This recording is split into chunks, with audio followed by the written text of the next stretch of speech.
My name's René Moya. I was born and raised here in LA, in Highland Park. I haven't really, or didn't live here for about 12 years because I went to school on the East Coast, and then I lived abroad for a great number of years, including in England, where I studied law.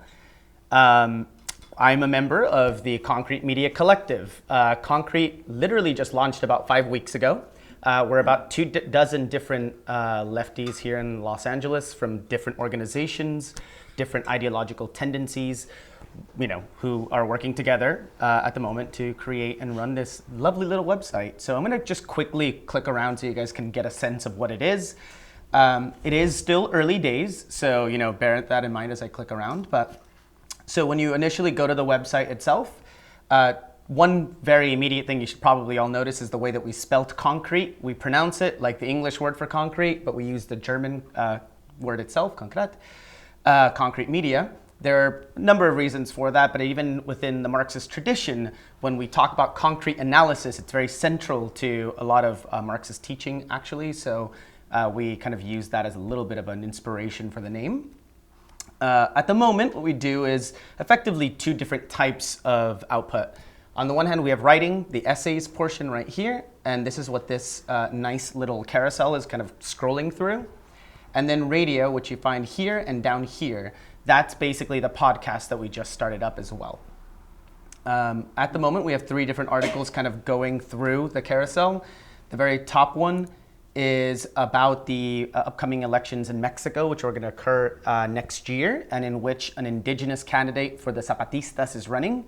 The article was written by a PhD candidate, Italian, who is at the University of Bergen, if I'm not mistaken, in Norway. And he, obviously is living in Mexico and talks a little bit about the, candidate herself. The Algebra of Revolution is an article on Hegel. It's part of a 4-part series of an interview that was conducted by a Brazilian publication that we're now working in conjunction with. They've allowed us free rein to translate whatever pieces we want from Portuguese into English, and we're using that. And we started off by having an interview with the Italian Marxist Domenico Losurdo. And in this final 4th piece, he talks about Hegel. And finally, we have one on Venezuela itself, where we also have another Italian journalist who's living in Caracas, writing from a first-person account of what is going on there. And here specifically, she's talking about the regional elections. Down here, we have the podcast interview that I mentioned before, which was with Hamid Khan of the Stop LAPD Spying Coalition. Me and one of my colleagues, Sam Dean, who's a member of the Democratic Socialists of America, sat down with him and spoke about policing, state surveillance, et cetera, et cetera. If you were to click through the essays, you get more of, once it loads, hopefully very soon. I don't see it actually scrolling. There you go. You have more of these different pieces that we have at the moment from different authors, including our actual editorial statement for the group, what we do and what we work for, et cetera, et cetera. And then radio, we only have that one podcast here right now. However, very soon, we're going to have 2 different episodes up there as well, both on housing. The first episode on housing is an interview with Elizabeth Blaney from Unión de Vecinos / also the LA Tenants Union. She actually spoke at Democracy at Work a few months ago. Excellent speaker. We interviewed her in Spanish, along with 2 different tenants who were initially fighting for their rights as tenants in the Vermont and Beverly area of central LA, and now have become tenants' rights activists, both of them. So we have that interview in Spanish, and then the second one in housing was conducted just recently with the executive director of SAGE, the Strategic Actions for a Just Economy, a NGO working in South LA in particular on issues of housing and economic justice. And she spoke to us at length about the kind of the different strands of political policy that affect housing and people's access to policy. And it's a fantastic talk, if I may say so myself. We also have a little section with events that we're actually still fleshing out. They just tell you what events are coming up right now. As you can see, there aren't too many events there at the moment. But it's connected to a third-party events platform itself. And then the About page just tells you a little bit about us, what we do, and also our pitch guidelines if you're interested in writing for us. I'll talk a little bit more about Konkret later, but I did want to show you that as I jump into the talk itself. So like I've said, I'm a Los Angelino. I've studied out on the East Coast and lived abroad. I do want to basically structure like my bit of the conversation here today on a little bit about my political formation. And the reason why I want to do that is because I think in some ways actually captures a lot of the problems that we've been sort of talking about when it comes to the media. And I guess for me, there are two different things that really affected how I think I've become a political subject, if you will, how I understand politics itself. The first one is something that we've kind of mentioned a little bit already, is the war in Iraq. There's a lot to say about the way in which the media itself had a role in building the case for war, including all of the major establishment newspapers, all of the media outlets that were aligned to the Democratic Party, as well as those aligned to the Republican Party. And I guess that the war in Iraq occurred obviously in the context of the afterglow of patriotism that we saw, right? The fervor that was built up by George Bush and by the Republican Party, but not just the Republican Party after 9/11.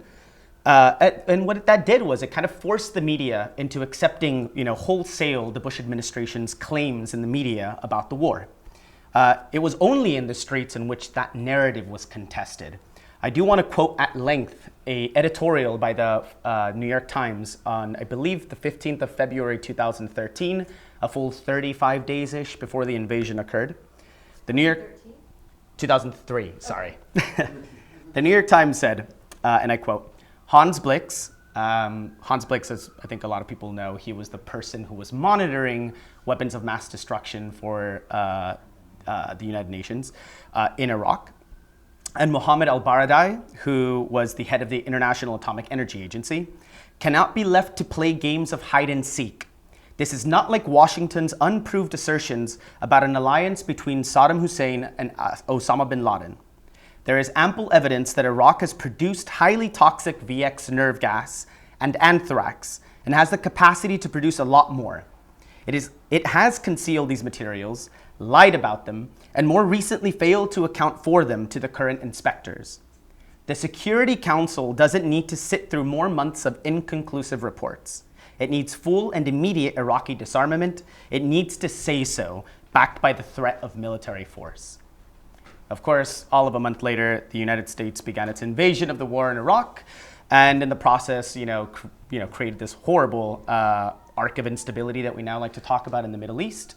And in Iraq itself, the deaths of hundreds of thousands of people.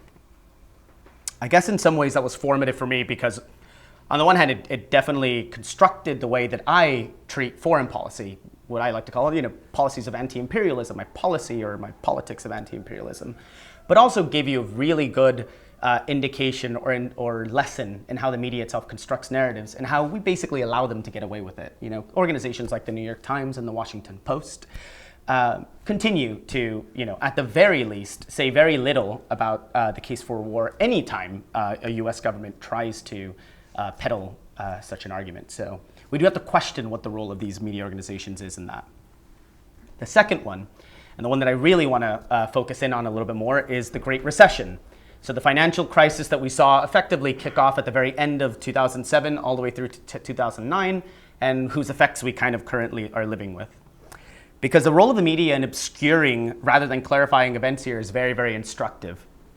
In mainstream left liberal circles, one of the biggest bugbears for people like Paul Krugman and Brad DeLong, two very famous economists, was the media narrative, perpetuated primarily by neoclassical economists and political conservatives across the West, not just here in the United States, to speak of national economies as though they are households.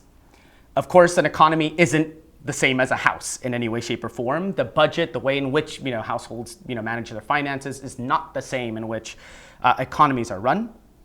So basically, economic and political actors shouldn't be making policy based on shoddy metaphors about household budgets.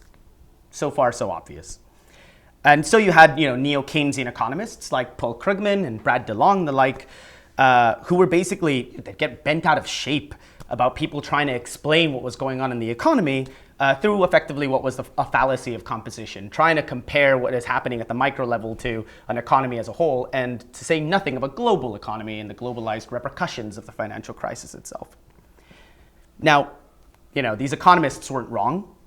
But the media's role in perpetuating the political and ideological interests of, the very wealthy go far beyond that.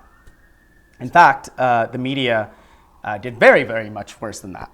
2 years ago, the Sheffield Political Economy Research Institute at the University of Sheffield in the UK released a very interesting report on newspaper coverage in the United Kingdom during the financial crisis. The paper found that the media portrayed people as dehumanized consumers, in the words of the report, rather than victims of a calamity, right? It made them seem like they were essentially like these, we'll explain it a bit. The paper suggested that the media's portrayal had a lasting impact, helping to explain why large segments of the British population attenuated their criticisms of government policies.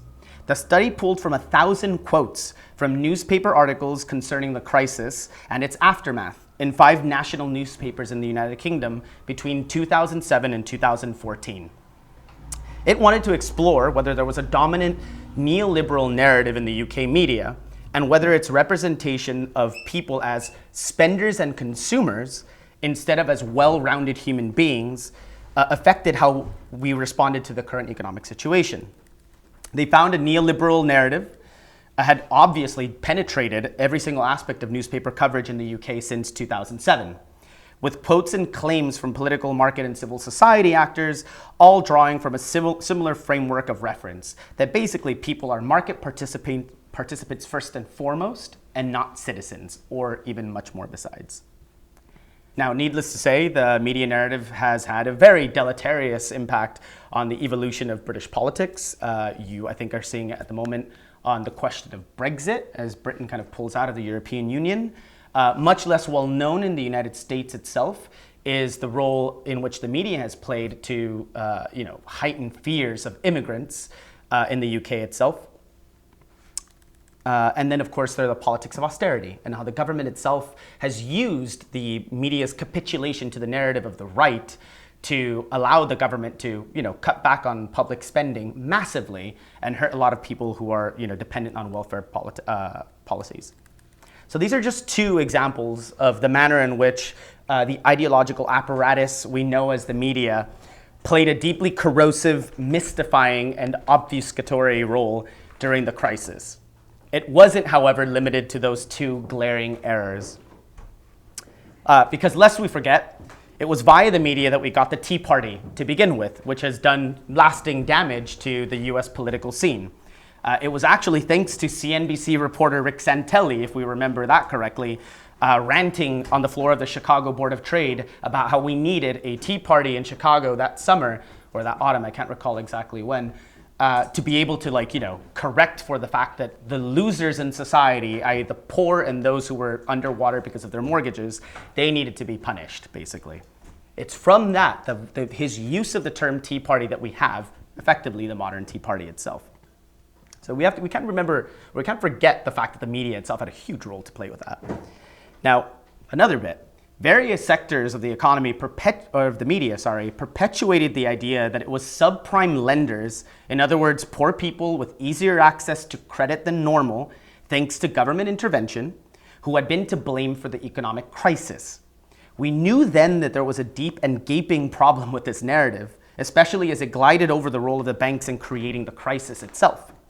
We now know that the narrative itself was actually much more wrong than we knew at the time. The National Bureau for Economic Research this year released a working paper arguing that it was wealthy and upper middle class households and property speculators, the same people who have gentrified here in Los Angeles, Silver Lake, Echo Park, Highland Park, where I grew up and still live, in fact, and who today are trying to gentrify Boyle Heights and South Los Angeles. It was they who inflated the housing bubble to historic proportions and then wrecked the housing market and consequently the economy, especially for poorer communities and communities of color, when they defaulted en masse. So we need to, let that sink in. We have a lot of really good evidence now that the financial crisis itself was caused by rich people, by property speculators, by people speculating on the market. It was disproportionately their movements in the financial market, which led to the collapse of the economy. They, of course, were not the ones who, were hurt in the process.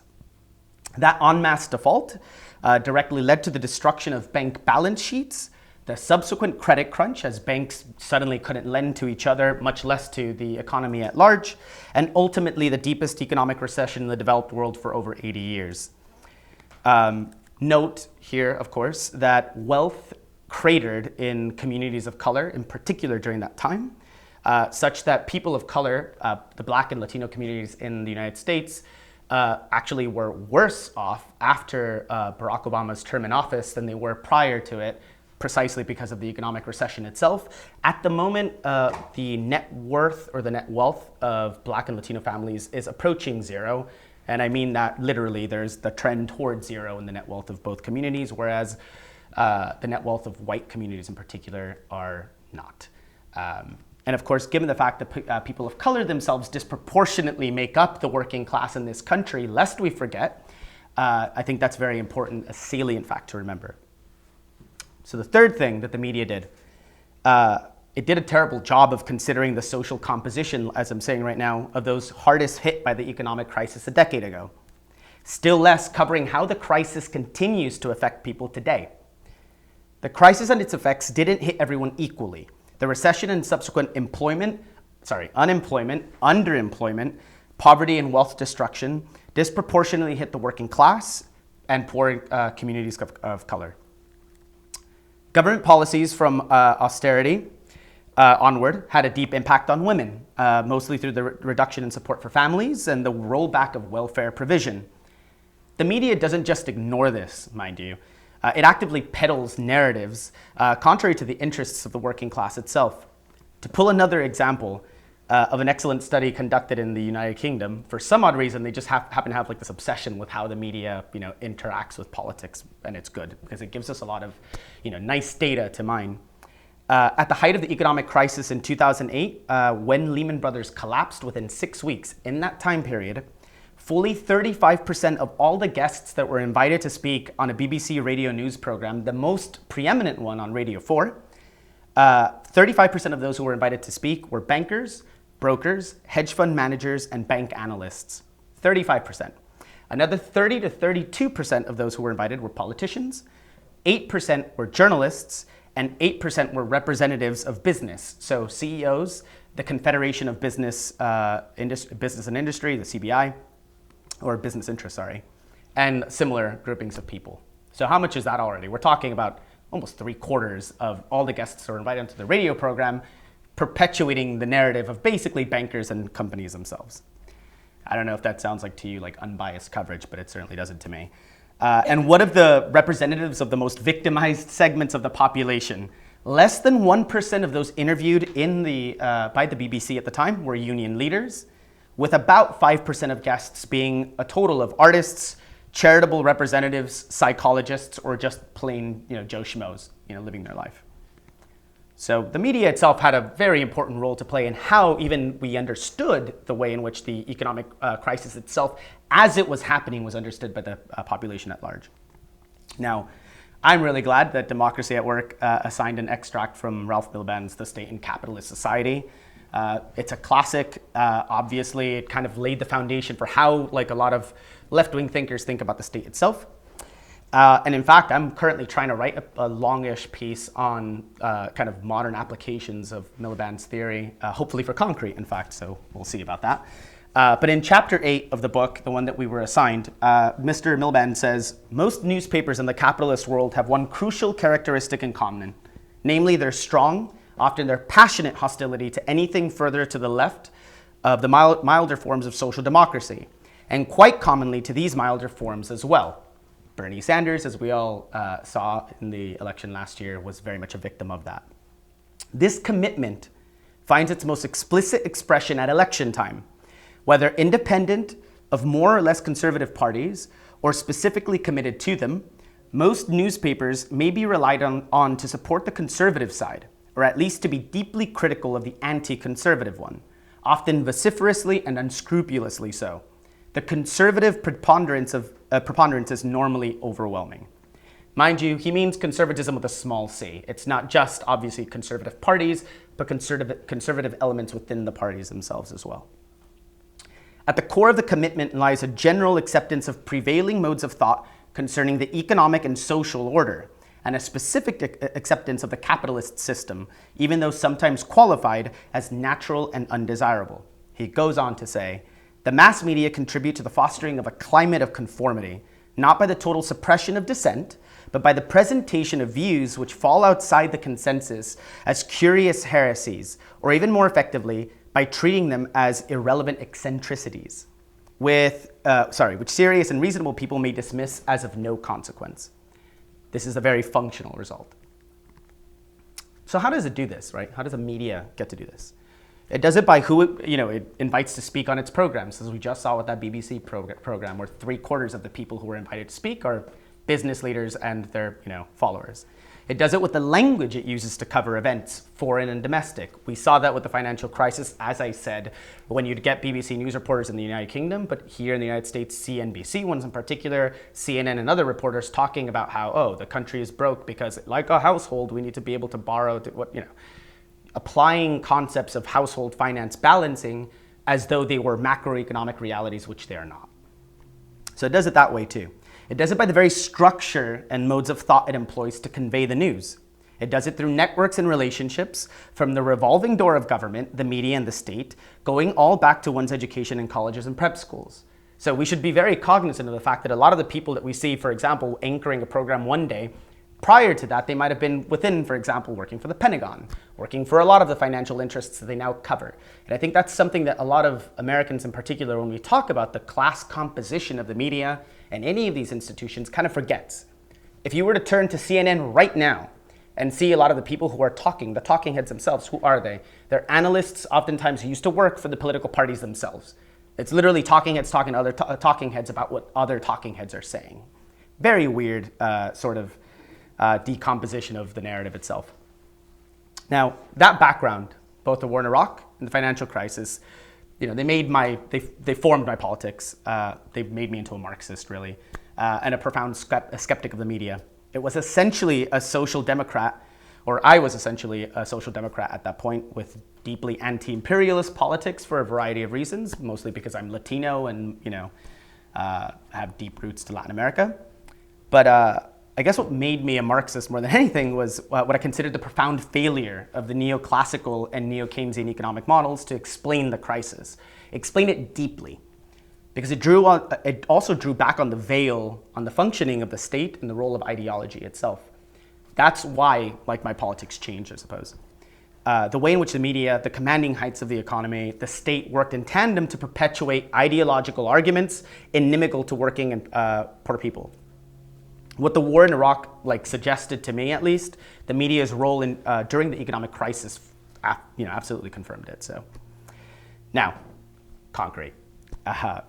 What are we, or who are we? We're a left-wing media collective based here in Los Angeles. As our About page says, we want to shape a critique of the present as a vehicle for a different liberatory politics. We're unapologetic anti-capitalists and historical materialists. We want our work to be embedded in existing sites of struggle, not stand above them. Now, this goes back kind of to the conversation that we just had a little bit ago, when we're talking about movements themselves. What is the role of any kind of different sort of liberatory media? I would say a lot of the people who are in the collective itself, these 24 people, would probably say the exact same thing, which is that the media itself has to be able to look at the sites of struggle themselves and pull from them, right? What are the lessons that we can learn from them, whether they're here or abroad? Apply those lessons here as much as possible. We're not here to lecture anyone who's fighting against the oppressions of capitalism, patriarchy, racism, neocolonialism, et cetera, et cetera. We want to engage in good faith with it, while advancing our criticism of those we hope are constructing something a little better, Now, our ability, and by our, I mean as the left, as a whole, to challenge the dominant narratives and for power itself, at the end of the day, is predicated on our ability to fracture the hegemony of class interests standing above those of the working class. Marx and Engels realized this when they advanced ideas of false consciousness and the domination of cultural and ideological apparatuses and the like.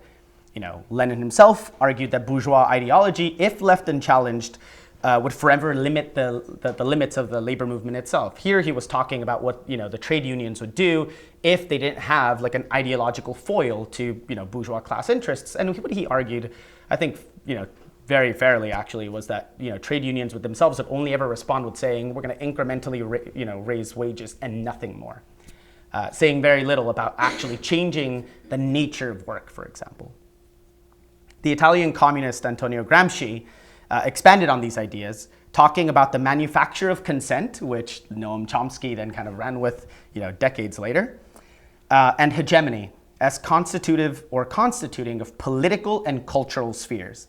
The political sphere is where the ruling class dominates through the state force, so the police, the military. I would even say things like the welfare. When welfare is withdrawn from certain communities, that's a form of dominant control via the state itself, through the political machinations of the state. The cultural sphere, however, and this is where Konkret is trying to inject itself, is where class rule is gained through consent. It's where the labor movement, NGOs, and the like extract concessions from the state and the ruling class. It's where ideas and beliefs about how and why our societies are shaped the way that they are. It's where hegemony is represented in everything from the academy to the media, and in which the dominant ideology is reproduced in everyday life. Churches do something very similar, as one of our guests here today said. All of these different institutions, they help to perpetuate this kind of dominant ideology.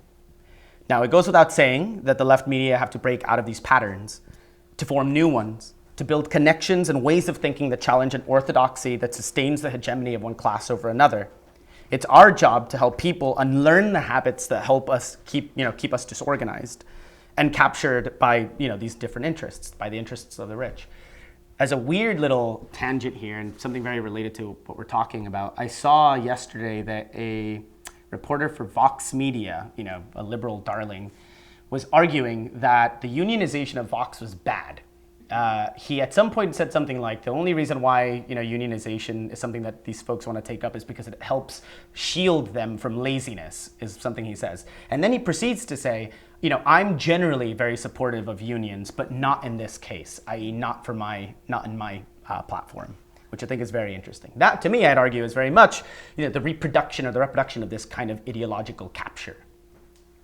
So we need to break away from that, and we need to build different patterns.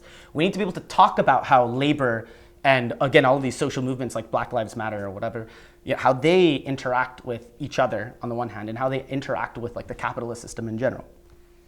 We at Konkret, that's what we want to do. And we want to do that by making sure that a plethora of voices are heard. We don't want to punch left. In other words, we don't want to shame other leftists for what they're doing. This is something that I think deeply kind of bothers me about a lot of the current very threadbare media landscape in the United States when it comes to the left. I'm talking about institutions that exist right now that I'm not going to name, but which some of you might already know. I think oftentimes they do this where they take a holier than thou sort of stance about what is proper political action, how to properly interpret events, whether domestically or foreign. We want to be actual internationalists, without making crude generalizations of other countries. I think American leftists in particular, when they deal with the rest of the world, do a number of things. One of them that really bothers me is try to always build in connections to the United States and say, well, how does this affect us? I don't want to really mind that, but that's something that I think sometimes deeply troubles me, because I think it takes away from the autonomy of struggles abroad. But the other bit that they do oftentimes, American leftists, and in fact the media as a whole, is that it often treats foreign events themselves and foreign actors themselves as though they're just monoliths. When we see kind of political ferment abroad or what have you, they want to talk to you about good guys and bad guys, without recognizing that situations might be much more complex than we actually assume. So we want to we kind of take that very seriously, treating these locations, these countries, these movements abroad with all the seriousness that they should be taken with, including any kind of criticism that we can advance of them. We also want to avoid being sectarian. Now, there are 24 of us in this collective. I can tell you right now, there are some of us who are communists with a small c. There are straight up social democrats. There are anarchists. There are left social democrats, as I'd call them, and then there are people who are very much decisively leftists, but they don't exactly know where they fall in this kind of milieu of ideological interests. I want all of those people to have a voice, because we want, at the moment, all of the left here in this country in particular are coming out of a period of profound loss, right? If any of these movements they think that they have the truth or what have you, clearly haven't been able to, capably challenge for power, then any of these organizations punching each other, claiming that one of them has the right way to do things and not the other, is to me profoundly ludicrous. We clearly have to accept that we are all starting from a very, very low base point, and we have to be able to build together. And that means accepting, these different tendencies, even when they clash, and sometimes they clash violently. And finally, what Konkret wants to do is it wants to advance a perspective on and from Los Angeles. One of the things that actually kind of initially motivated this project was what I considered almost, how can I put it, a superficial treatment of what movements in Los Angeles looks like, what the geography of Los Angeles is, what the social composition of the city is. And I think it oftentimes emanates from a profound, misunderstanding. When I think of certain people who have made their names in the academic left in the United States, I think of people like Mike Davis or whatever, their classic, books were written in a time when Los Angeles was actually very, very different. Today we're talking about a city in which, 50% of the population is Latino. I think whites, non-Latino whites make up something like 27% of the population. The south of LA itself is rapidly gentrifying and pushing aside the historic black communities of South LA. The people who obviously, a lot of the frictions that created the 1992 uprisings, for example, the social composition of these areas is changing. And what we want to do is basically do two things, right? On the one hand, we want to write about LA when possible from a, particularly learned and real, direction. And secondly, we want to talk about left politics abroad from the perspective of those of us who live here. Like I said, as an Angelino, I don't necessarily think that it's appropriate for a lot of East Coast centric organizations whose struggles were based around the old union movements and the like of the late 19th and early 20th centuries. They probably should accept the fact that in a country as vast as ours, the struggle itself is going to look different, and it's going to look differently. And that's kind of one of the things that motivates Konkret itself. So that's kind of my little spiel about Konkret. It's, like I said, only 5 weeks old, but I think there's some interesting stuff coming down the pipeline. I guess I'd open up for questions. Thank you.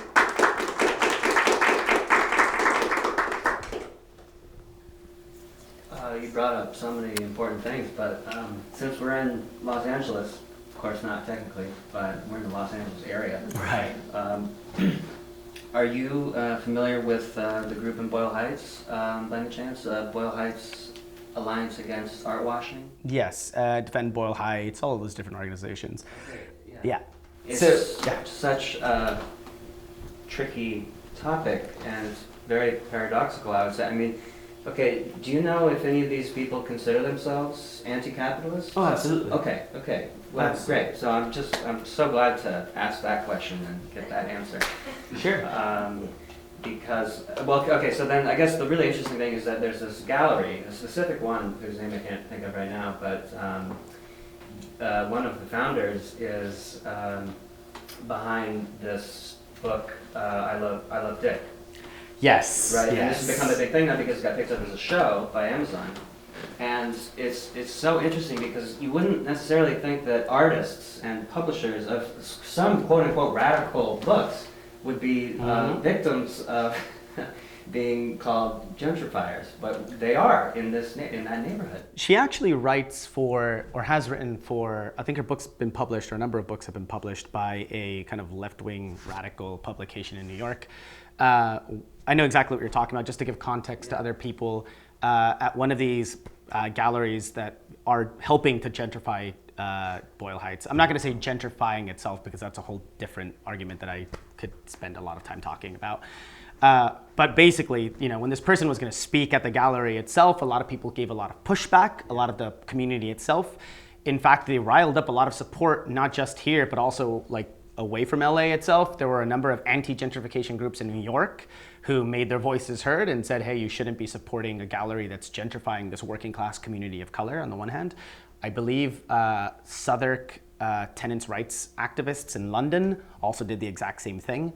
And it's been interesting to see these kind of, stalwart, pillars of the left, of the academic left, respond in this kind of really cheesed off sort of way about the fact that people on the ground, people who can't afford really to live in other parts of the city, are pushing back and saying maybe you're contributing to the gentrification of our communities. And they stand there and say, well, wait a minute, we're cool artists, we're hip, we're like hippies, sort of. Aren't we on your side? And then they don't really realize that they aren't. And I think in particular what's interesting is she has written articles in which she claims to be anti-capitalist as well, and yet she responded in I think was a very piss poor way to being pushed back, being challenged by the community itself. So I think what you're seeing in East LA is kind of interesting. And one of the things we actually want to do within Konkret is cover more movements like that.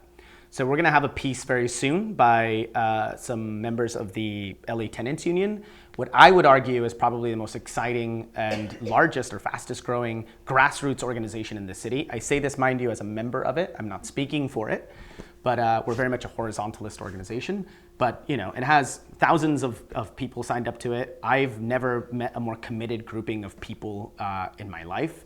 And what's most interesting about this group is that it actually reaches out to communities of color itself and to working class people. All the meetings for the LA Tenants Union are conducted in both English and Spanish with whisper translation for anyone who goes. So you can have a full conversation with a 60-year-old, 50-year-old Latina lady, fighting for her rights as a tenant. And I think that's very exciting. So there's a lot of stuff already going down in LA. There's a whole history of it that we kind of forget. When you asked initially the question, to tie it back to what you initially asked, are these people anti-capitalists? You're talking about Boyle Heights, which historically is actually one of the hotbeds of anti-capitalist work here in Los Angeles.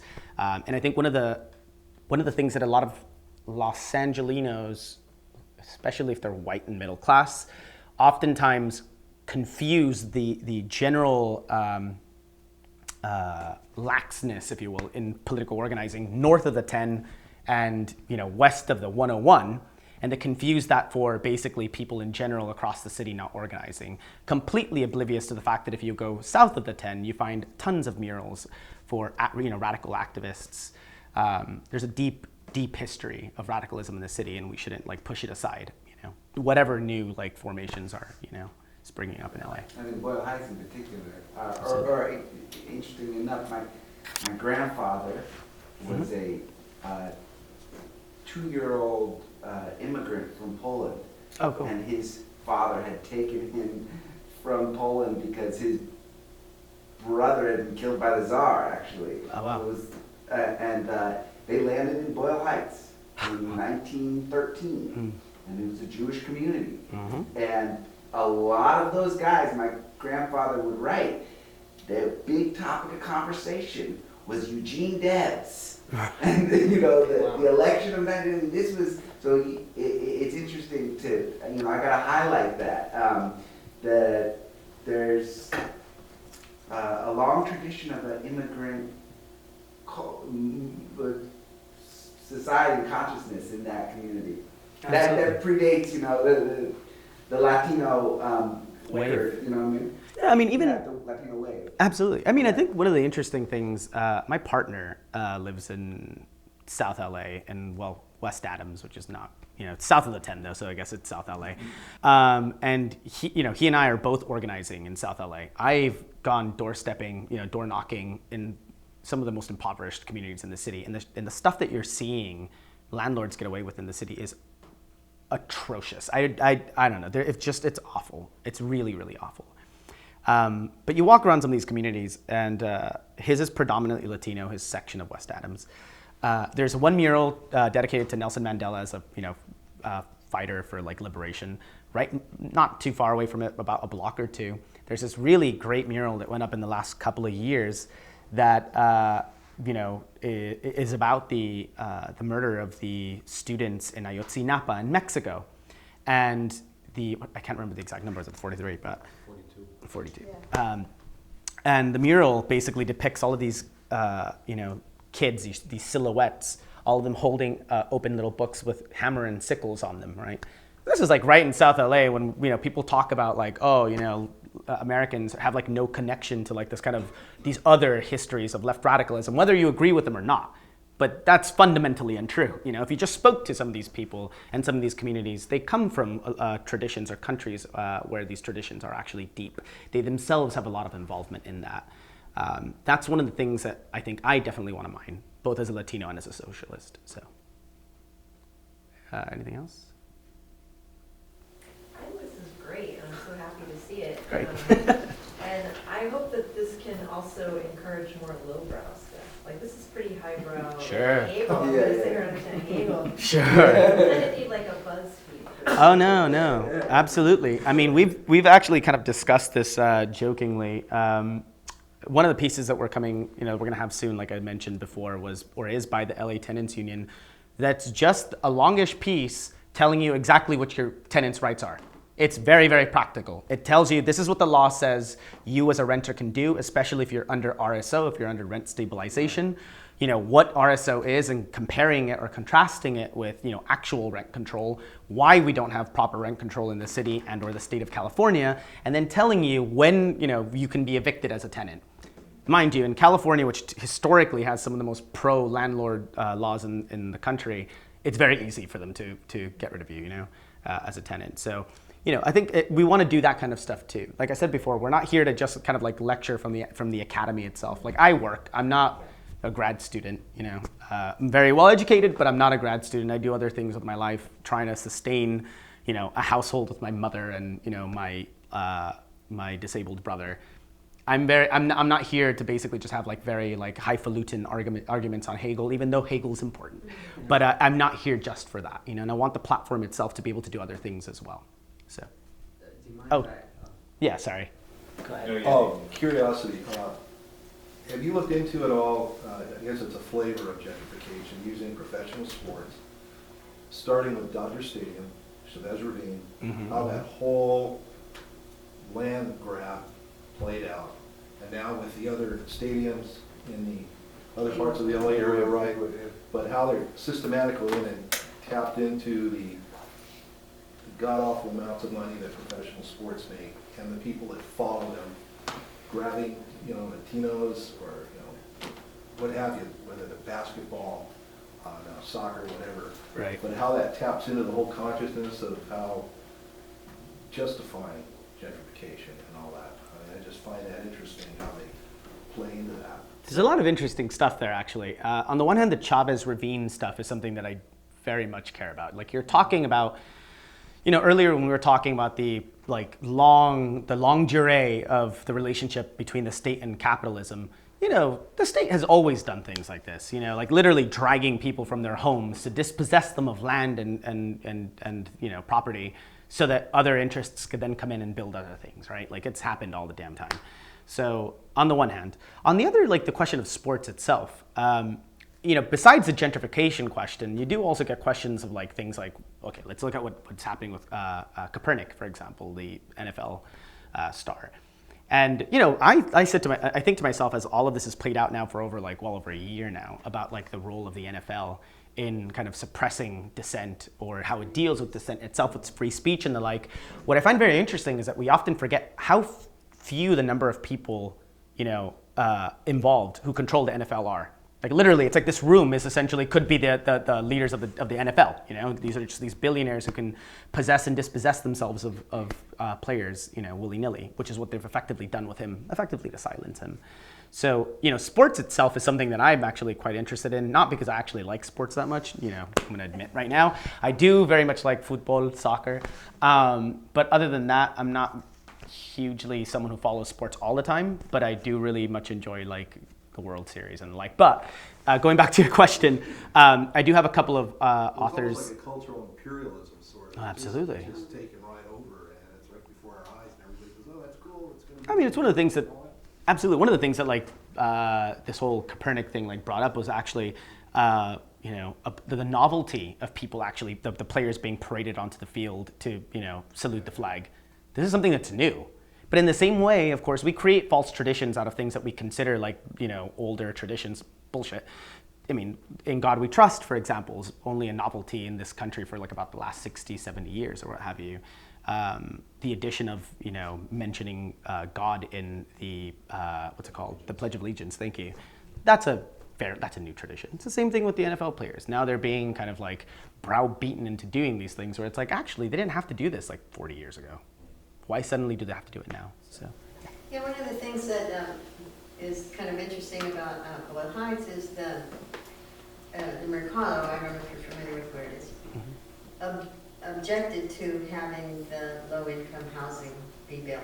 How did that happen? Councilman Weezar has a bad history, so we need to expose that. The other thing about sports, by the way, is the Bay City that owns its own ball team, right? Yeah, they should be more known about. I agree. Why not? They own their own. You know what I'm talking No, about? tell us.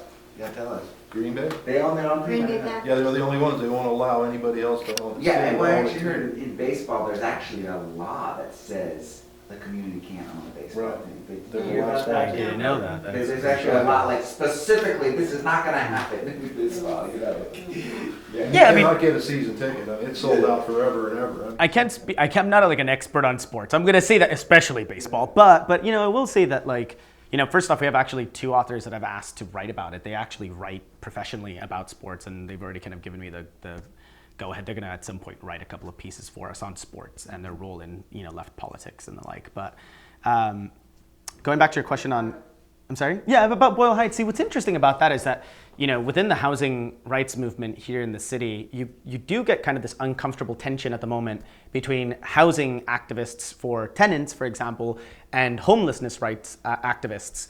And you saw a little bit of that actually during the whole Measure S, fiasco, where with the exception of one group, actually the LA Tenants Union, supporting Measure S, the vast majority of tenants' rights organizations did not support Measure S. However, a lot of homelessness or homeless rights activists were fairly divided or much more open to the initiative itself, or rather they had a problem with it because they considered it kind of a divisive sort of measure. There are tensions within like all of these different activist groups in terms of what we need to do to solve some of these issues. There is a whole, problematic relationship at the moment between some of these organizations based around questions of NIMBYism and YIMBYism, right? Whether we want to, build willy-nilly across the city or whether we don't want to build at all, right? I'm kind of on the fence on that question of like, what's the proper response? I will say, however, 2 things. On the one hand, if there is going to be construction in the city, it should be hopefully publicly owned and it should be accessible to the poorest segments of the population. LA's homelessness problem is the worst in the country by a variety of measures. Skid Row, where I actually did a lot of activist work for like about 2 years, is I consider I've been to slums in South America, and frankly, it competes with that level of it's an awful, shocking dereliction of duty, I think, for any of us living in one of the wealthiest cities in the world. I believe something like the 5th wealthiest city in the world. And we don't do, enough about that. So on the one hand, if we're going to build for the right reasons. And if we're, if we're going to fight, construction, which I think sometimes we absolutely must do, it should be very focused on what it is that we're fighting against. Where we should be fighting against speculative capital coming into property in particular, making the city unaffordable. The house in which I grew up in, that I now have moved back into, is today worth something like 7 or 8 times the value that it was worth in 1986 when my parents bought that house. Insane. It's a ludicrous sort of growth. If you actually index it to inflation, it should be only like 2 or 3 times as much or whatever. So there are deep problems in the city. We have to be able to get to the root cause of that. And the root cause in a place like Los Angeles is speculative capital flowing into the city for a variety of reasons. Been that way for 30 or 40 years. Absolutely. All over the world. So is there more ways to have cooperative housing, co-owned housing? Right. How do we get that information out? And into the conversation. Yes. And where is it happening? What Sure. successful examples are there? There you And go. what proponents? Yeah. Because I think it's valuable to identify an issue that's going to get a lot of people talking quickly. Absolutely. Because this is like a major stakeholder thing. You talk about gentrification in LA, and boy, everyone's got an opinion right away. And you talk about the enthusiasm of the Tenants Union. Just in your Not just, I should say. A lot of other organizations are doing really good work on No, housing but I'm as just well. saying, like you try and build a movement, and how do you connect, like 20 people sitting around here, to an issue that's would rally people to the streets. You said something about the 2006 May Day rally. Mm-hmm. What I remember about that, what blew my mind about that, was where the hell did it come from? It happened quick as far as I saw. And that's what thrilled me to the core in that event, is that there was HR 1337 was in Yes. the dialogue, and then holy shit, there's 1 million people on the streets? Yeah. Like, I mean, and yeah. it happened so quick, and so when you talk about an issue that would actually bring 1 million people out on the street like tomorrow, the tenants issue may not be that issue, but it definitely has, everyone has an opinion right off the bat. Right, and well, I'll push back on that. I actually think that being able to build a movement on the most on the basis of housing is actually one of the smarter things that groups like the LA Tenants Union do. And I'm not going to just talk about the LA Tenants Union, I promise. But one of the things that they do, and I think it's a very correct analysis, is to say we're here fighting for tenants and the issues that are interesting to tenants. So what does that bring up? How many tenants across the city are, for example, illegal, are undocumented migrants? How many people in the city are obviously, have very crappy housing or what have you, and also have abuses being, brought to them at work? How many of these questions of exploitation and super exploitation apply to them?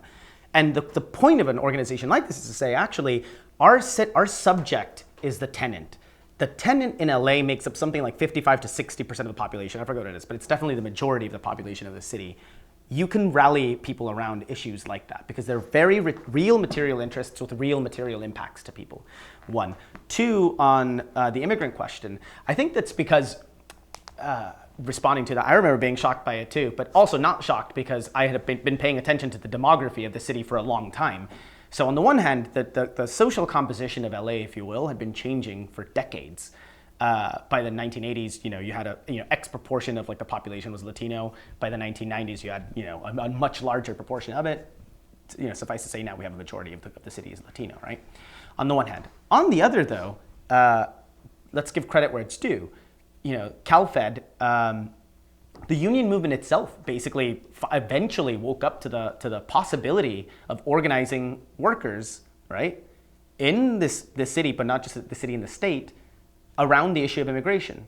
Suddenly, it kind of dawned on the union movement, very, very late in the day, I should add, but it dawned on them that actually, immigrants themselves are workers. That's literally what they're here for. The vast majority of them are here for work. So the union movement, the smartest thing that it did was to finally recognize that immigrant rights are also workers' rights and vice versa. They're not, you can't, disaggregate them. It's That's that what they're trying to do. they absolutely. I mean, right to work and all of that stuff is also going to redound on negatively on immigrants in this country. So I think that it's that kind of correct analysis, if you will. And kind of an appreciation for how these issues kind of tie across different communities that will build that. I think it's one of the things that I'm actually most optimistic in a subdued sort of way, but I am very optimistic of even the union movement in a state like California, much more so than I am in for the union movement across the country, which is getting decimated left and right by Republicans, because of right to work. But I think in California they've alighted at a model that I think works. It's being able to treat the rights of immigrants, when dealing with workers' rights on the one hand, and on the other, hopefully, I hope the unions eventually come around to seeing other issues, like, for example, tenants' rights issues and the like. The question of housing in the city as a question for the union movement to take seriously as well. I think that's how you build a movement that succeeds, by being able to build across these, kind of overlapping, not oppressions, but problems, I can really see the necessity for more of a voice for working people in this city, in the media.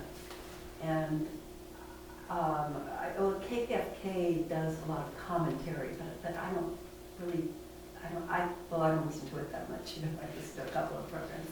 But just beyond that, some of the things you were talking about. Sure. I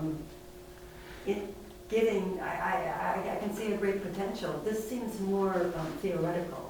Right now it than does. described. Absolutely. I can really see. Mm-hmm. So I think the reason for that is because you're kind of moving into a space that doesn't have much to do about that. There are actually good little media outlets kind of popping up from that. I think Ground Game LA, for example, have this thing called Knock LA, which covers the city very, very well from a policy perspective. Yeah, check it all out. I think it's Knock-LA. It's on the internet, yeah. I know some folks who write for it, some people who are connected to groups like the DSA and the like write for it. It's a great news source for things like, well, what's happening with like gentrification across the city, kind of different fights like that. We do want to cover the theoretical stuff on this, but I'm going to try to make sure over the next few months that it pulls away from that too. At the end of the day, like theory itself, shouldn't be disconnected or disembodied from the struggle, And I think this is what leads to tension, though. I think because oftentimes the people who are doing the struggle, they recognize the importance of theory, but they don't like it somehow being disentangled from the movement itself, right? Whereas those who do theory oftentimes don't really find a way of slotting in what they're doing into questions of the movement itself. And I think to myself, well, what's the point? So I do want to get to the point where, we do maybe challenge that a little bit.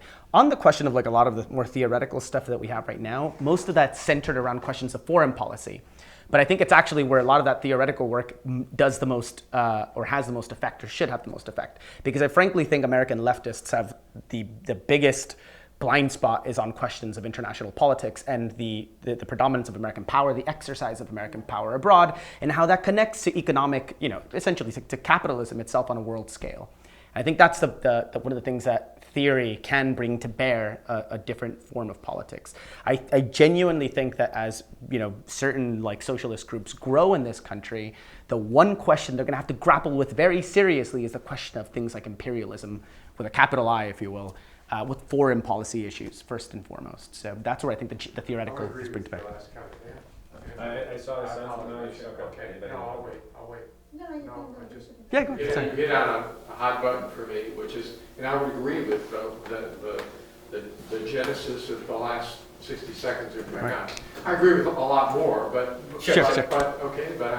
I think that's absolutely critical to move forward. I'd say just a general reaction. I'm encouraged by the emergence of this new organization. No question, there's a huge void, plenty of space to fill, but I think you embody the perspective that you articulated today. Suggests to me that you bring the kind of mindset that will allow this to flourish. I hope so. I'm not suggesting that's an accomplished fact. I'm just suggesting that you acknowledge the how can I say, the destructive impact of the history of sectarianism on the left in the United States, particularly in the United States, but not peculiar to the United States. Mm-hmm. And you understand the need for embracing a multi-tendency configuration right now. That's the only way that we're going to collectively move forward. And I'm old enough to see, I'm a product of the old left. I've been around long enough to see the revitalization and the disintegration of the old left, the emergence and the disintegration of much of the new left. And yet, some of those people survive, and we will build on their staying power. But let's learn what we can from recent history, and I think those two lessons deserve to be underscored. Absolutely. It's very weird because, again, a number of us come from varying traditions. A few people in this room are actually part of the collective, actually. Some of these people are motivated by everything from like the old school kind of post-operaist tradition in Italy, talking about the independent action of the working class, et cetera, et cetera. Some of us come from very different sort of traditions. I'm very much influenced by, I would argue, the French, Italian, and English, socialist traditions, British, I should say. But I think one of the things that I always kind of joke with some of my friends who come from, radically opposing tendencies is let's stop talking about let's say, I don't know, Hungary 1956. Let's stop talking about these things that divided the old left because frankly, they don't matter anymore. The wall came down in '89, the Soviet Union dissolved in 1991, and the question of socialism itself, kind of changed as a result of all of that. We have to, if we're actually historical materialists, look at what's going on right now. What is the reality of political life now? What is the actual physical reality of the economy itself? How people are living life at the moment. That's what matters right now, more than anything. And if there's anything any of these groups can do to help get us to a stage in which we can actually challenge for power, is to recognize that. The challenges related to the unconstrained flight of capital globally, Sure. to globalization more broadly, Sure. those are without parallel. So we try to use, I'm not suggesting everything that's gone on before this moment is superfluous. It's not. But let's try to put it within context. We're grappling with issues right now without parallel in human experience. And so to say that we can pull something out of the box and this is going to solve the problem, that's delusional. Yeah, the most sectarian position I'm going to make, and then I'll pass it on to, I think, the two of you want to make comments. We're going to have to cut after your comment. Oh, shoot. Okay. The only thing I was going to say about that is, there's a tendency in kind of the emerging kind of new socialist left in particular, like the media version of it, not independent socialists that I know, but a lot of, famous kind of left-wing publications that we're kind of trying to push back against. This question of building social democracy in one country is something that really bugs the hell out of me. This idea that, well, the foreign policy stuff will fix itself, but what we need to do right now is elect Bernie Sanders and then, get Medicare for all and do all these different things, and not actually talk about how that overlaps with or is contingent upon the real and often very violent operation of American power abroad, and how it is actually that operation of power abroad that gives us the ability to be able to provide healthcare for people here in this country, and yet we don't. So I think once again, if there's one thing I want to leave as a lesson, and one thing that I know Konkret itself unites all of us, is that we don't want the American left in particular to fall into that trap of thinking that all we need to do is build social democracy in one country and everything else will suddenly fix itself. This is a global problem. The United States makes up by far, well, actually with the rise of China, not true, but the United States economy is still the predominant economy in the world, in particular because of financialization. We should consider the fact that what happens here is going to have real material impacts abroad, whether negative or not. The left in this country has to take that seriously if it's actually going to do world-changing things. So. I think that's a great note to end on. Thank you very much.